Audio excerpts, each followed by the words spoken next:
इस सेगमेंट में हम एक पॉलिसी का 360 डिग्री रिव्यू करेंगे और जानेंगे कि ये पॉलिसी किन ग्राहकों के लिए सही है। आज हम बात कर रहे हैं Tata AIA Sampoorna care cancer plan की। इस पॉलिसी के बारे में ज्यादा जानकारी के लिए चलते हैं अपने सहयोगी अभिषेक गुप्ता के पास। Thank you Anjali. और हम लोग जैसे कि आपने नाम बताया कि Tata AIA Sampoorna care cancer policy, कैसी है ये पॉलिसी, चलिए फटाफट इसके फीचर जानते हैं। उसके बाद समझेंगे सर से कि कैसे ये पॉलिसी इसको रिकमेंड किया जा सकता है, लिया जा सकता है कि नहीं लिया जा सकता है। तो पहली स्लाइड देख सकते हैं आप। कैंसर के लिए यहाँ पर विशेष सुरक्षा मिलती है, जैसे कि मल्टी स्टेज कैंसर यहाँ पर कवरेज मिलता है, यानी कि शुरुआत और एडवांस स्टेज दोनों पर यहाँ पर आपको कवरेज दी जाती है। इसके अलावा कैंसर डायग्नोसिस पर यहाँ पर एक मुश्त यानी कि लमसम भुगतान भी किया जाता है, और यानी कि एक तरह से ओवरऑल इसको देखें तो परिवार को यहाँ पर वित्तीय सुरक्षा मिलती है। दूसरी स्लाइड की ओर चलते हैं तो वहाँ पर देख सकते हैं आप कैंसर डायग्नोसिस पर भुगतान का सिस्टम कैसे होगा, यानी कि इनकेस अगर पहली स्टेज है, शुरुआती स्टेज है, तो यहाँ पर पॉलिसी का 25% जो भुगतान होगा वो यहाँ पर किया जाएगा। वहीं इनकेस अगर आप एडवांस स्टेज पे यहाँ पर पहुँच जाते हैं, कोई भी पेशेंट इनकेस अगर यहाँ पर पहुँच जाता है, तो यहाँ पर बीमा पॉलिसी का पूरा 100% यहाँ पर भुगतान किया जाएगा कंपनी की ओर से। इसके अलावा इलाज के लिए यहाँ पर तुरंत फंड की सुविधा मिलती है, जिससे कि आय की कमी होने पर पूरा यहाँ पर सहारा मिलता है।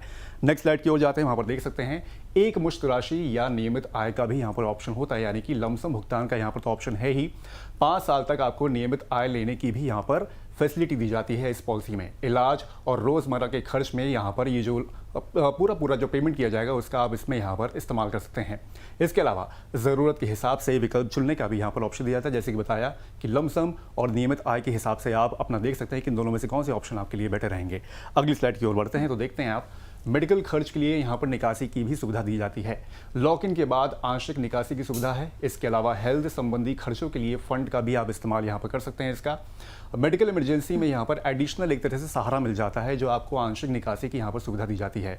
और एडिशनल बेनिफिट की अगर बात करें तो टैक्स एफिशिएंट निकासी का भी यहाँ पर लाभ आपको मिलता है। और लास्ट में अगर पहुँचें तो आप देख सकते हैं प्रीमियम वापसी का भी यहाँ पर ऑप्शन मिलता है। रिटर्न और प्रीमियम की अगर ऑप्शन की अगर हम लोग यहाँ पर बात करें तो उसमें आपको मैच्योरिटी पर प्रीमियम की वापसी की यहाँ पर ऑप्शन मिलता है। इसके अलावा बिना क्लेम के आप अतिरिक्त एडिशनल फ़ायदा यहाँ पर उठा सकते हैं, यानी कि इनकेस अगर आपने इस्तेमाल नहीं किया, कभी भी क्लेम नहीं किया, तो मैच्योरिटी पर जब पॉलिसी मैच्योर होगी तो आपको पूरा का पूरा प्रीमियम यहाँ पर वापस मिल जाएगा। लॉन्ग टर्म के लिहाज से तो देखें तो एक तरह से फाइनेंशियल सिक्योरिटी यहाँ पर ये प्रोवाइड करती है। तो ये है पूरी फीचर्स यहाँ पर Tata AIA Sampoorna care cancer को लेकर। Over to you Anjali. बहुत शुक्रिया अभिषेक इस पॉलिसी के बारे में बताने के लिए। अब थोड़ा डिटेल में हम सर से ही समझ लेते हैं। सर, अभी अभिषेक ने इस पॉलिसी के बारे में और कुछ की फीचर्स हमारे दर्शकों को बताए हैं। ये सामान्य हेल्थ इंश्योरेंस और कैंसर विशेष पॉलिसी में सबसे बड़ा जो डिफरेंस है वो सर क्या है? एक तो ये बिल्कुल क्लियर रखिए दिमाग में कि ये हेल्थ इंश्योरेंस पॉलिसी नहीं है। हेल्थ इंश्योरेंस पॉलिसी वो होती है कि अगर हम बीमार पड़े, चाहे कोई भी बीमारी हो, हम हॉस्पिटल में जाएंगे, वहां भर्ती होंगे और हॉस्पिटल में जितने खर्च आएगा उसका रिइंबर्समेंट इंश्योरेंस कंपनी करती है। यह एक आप यूं समझिए कि एक टर्म इंश्योरेंस प्लान जैसा प्लान है। पहले वाले क्वेश्चन में हमने टर्म एक्सप्लेन किया था कि टर्म इंश्योरेंस वो प्लान होता है जिसमें व्यक्ति का अगर डेथ होता है तभी क्लेम मिलता है।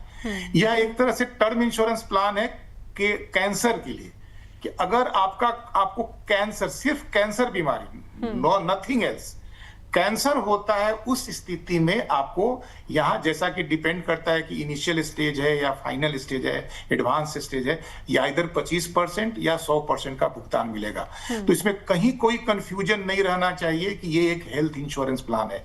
यह एक प्लान है जो सिर्फ कैंसर होने की स्थिति में आपको ट्रिगर करेगा और आपको हेल्प करेगा, बाकी किसी बीमारी में नहीं करेगा। बिल्कुल। तो क्या सर ऐसे में कैंसर जैसी गंभीर बीमारी के लिए अलग से फिर कोई विशेष कवर लेने की जरूरत है फिर ऐसे में? नहीं, ये प्लान खुद ही केवल कैंसर के लिए है। हकीकत ये है कि देखिए, मार्केट में जैसे जैसे नीड इवॉल्व करता है, प्रोडक्ट लॉन्च किए जाते हैं।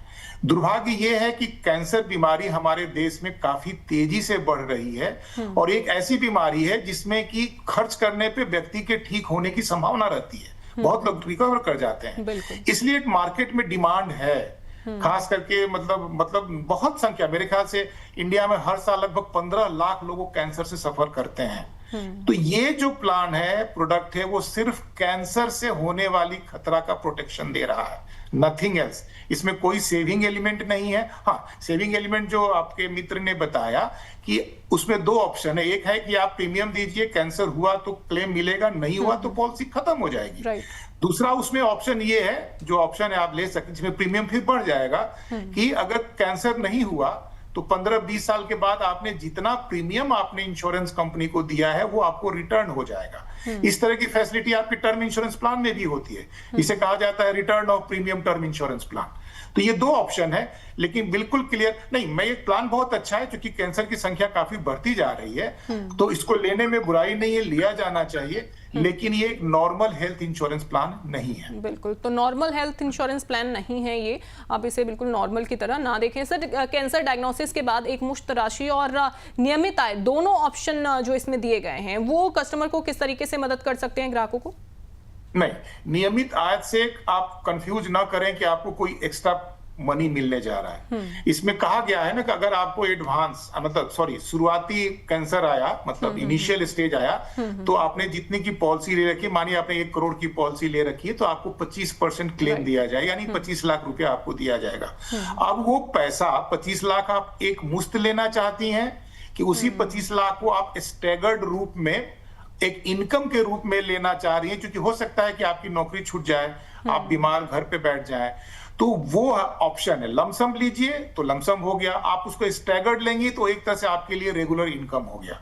पैसा वही मिलना है 25 lakh, choice is your. So this is basically an option for getting the claim पे आउट। राइट, एक्स्ट्रा पैसा नहीं है ये। बिल्कुल। सर, एक आखिरी सवाल कि क्या ये पॉलिसी उन लोगों के लिए ज्यादा जरूरी है जिनके परिवार में कैंसर की हिस्ट्री रही है?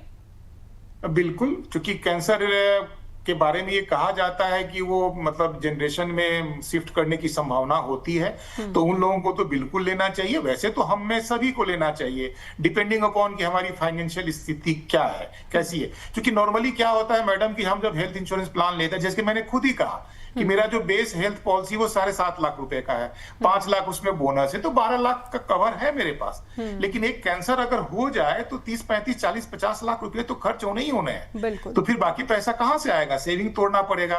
तो अगर एफोर्डेबिलिटी है तो एक proper health insurance basic policy लेने के बाद कैंसर पॉलिसी लेने में कोई बुराई नहीं है, लेना चाहिए। और आपने बिल्कुल सही कहा कि अगर फैमिली में कैंसर का कोई भी पास्ट हिस्ट्री रहा हो, पेरेंट में, अगर कजिन्स में, मतलब अपने भाई बहन में, तो लेना बेहतर रहेगा। मैं इस बात से बिल्कुल सहमत हूं। बिल्कुल।